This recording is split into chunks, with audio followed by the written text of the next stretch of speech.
Hi everyone! Today I'm going to talk to you about how not to destroy your brushes like I have done. Now I've gone over this before in other videos, just touching on it lightly. The way you're using your brushes and the way you're washing your brushes can have a massive effect on how long they last for you. Because you don't want to buy an expensive brush, use it wrong, wash it wrong and it fall to pieces on you. What happened to one of my brushes is I've had this brush for over 2 years. It was one of my favourite brushes. It was featured in my top 5 brushes to have video, which I'll link around here somewhere. And then I came to washing it and I washed it wrong and it turned out like this. This is my E.L.F Cosmetics blue contour brush. It was very good. Over the past 2-3 months it has been leaking the hairs on it on my face every time I use it. And then I washed it and I washed it like this. I'll show you on a different brush. I washed it like this because it was so hard to get the middle of the brush clean that I was sort of separating it and then brushing it like that, like trying to get all of it in. I also used quite hot water, which I think melted the glue a little bit as well. Also the environment that you keep them in, if they're in a really hot environment like in the sun all day or something like that, then the glue will melt. And over the past couple of years it just must have melted gradually and the hairs just fell out.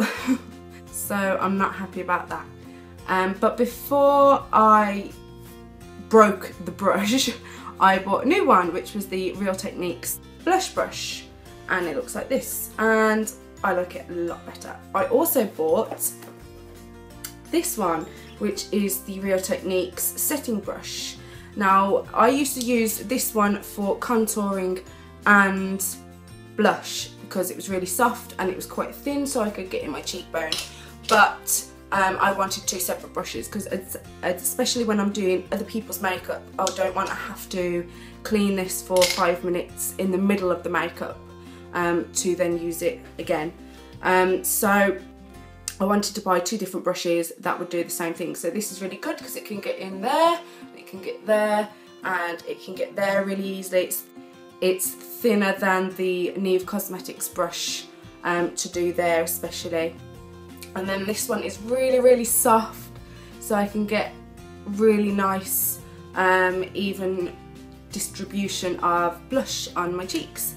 Also, when you're cleaning the brush with hot water and the solution that you've bought, then just swirl it around inside there really lightly on the bottom of whatever you're using, whether it's a bowl or just the sink, really lightly, and then also just go through like that. Don't pull like this, because that's what I did to this one because it was being stubborn about being cleaning. So just keep whirling it around, I suppose, and then separate it really lightly like this. Just fan it out really lightly and be really careful, and then again just wipe over the brushes, protecting the base of the brush. So getting on to how to use your brushes properly. Again, I have touched on this, I said that already, but it all depends on the products you're using as well, because I know that if you haven't got a very pigmented blush or eyeshadow, then you tend to sort of dig it in a bit more to get more colour onto the brush, and that's fine. I wouldn't do it like this though. I would pat it on, just pat it on the sides and then pat it lightly on the top, just because then you're not separating the brushes and doing that. I like using this brush now because I've got a very pigmented blush, which is the MAC Fleur Power blush, and it doesn't take much to apply colour on, because I always have to tap it off a lot before I apply it, because if you've seen in my no mirror makeup challenge and the 3-minute makeup challenge, if you're not concentrating on how much you're putting on your brush, then you can look like a clown. And I'll link those both here as well.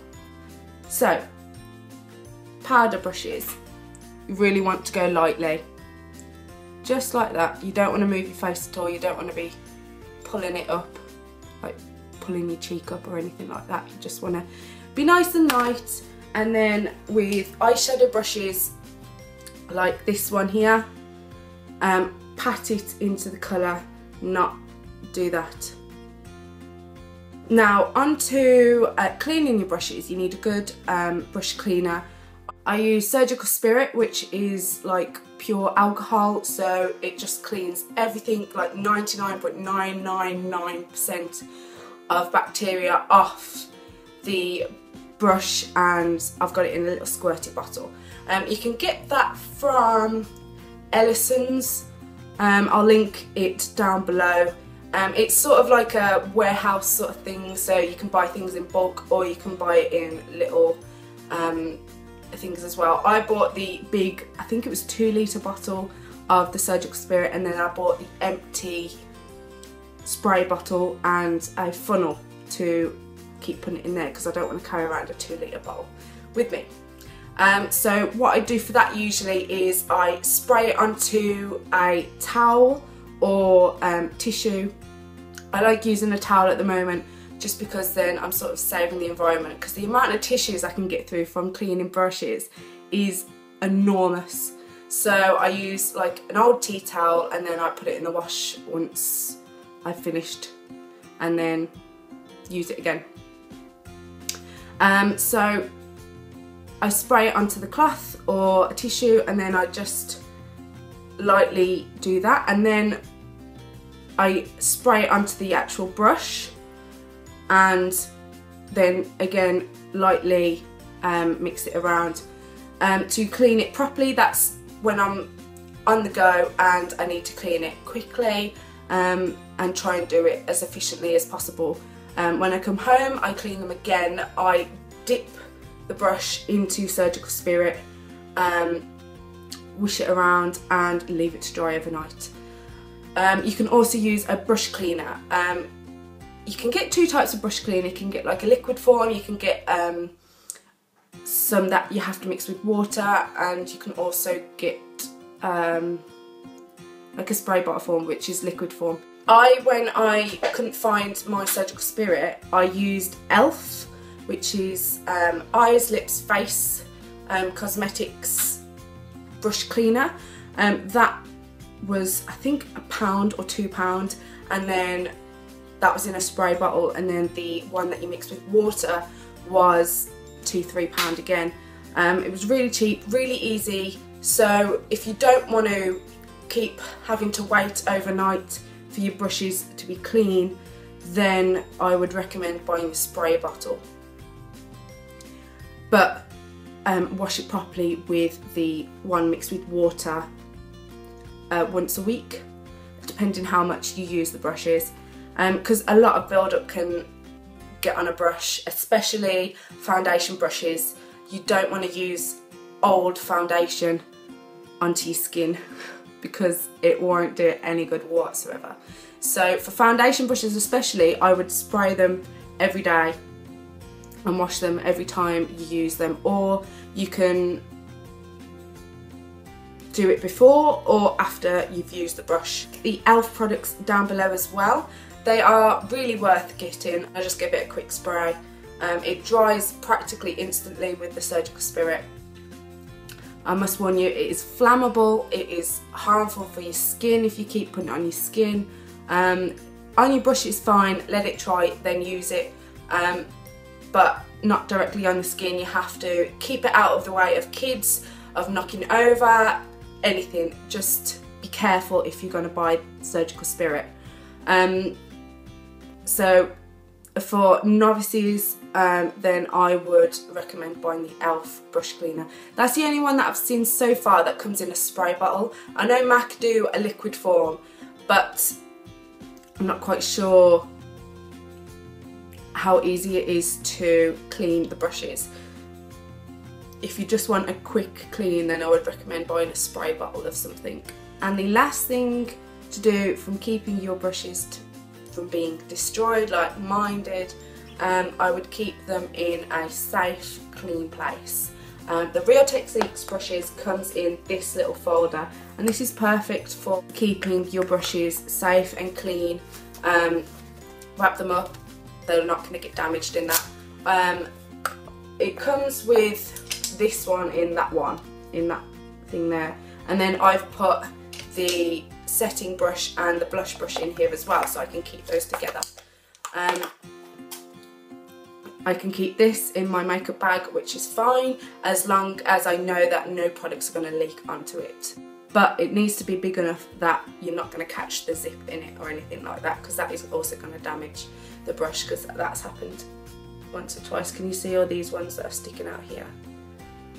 That's because I've caught it in a zip and I've learned from it. So learn now before it happens to you, because you don't want to buy an expensive brush and then it just break on you. Also when you're cleaning. So that's it. I hope that helped you, and I hope it prevents any damage to your brushes in the future. I really hope you enjoyed this video, and let me know by giving me a like or a comment, and I'll see you very soon. Bye!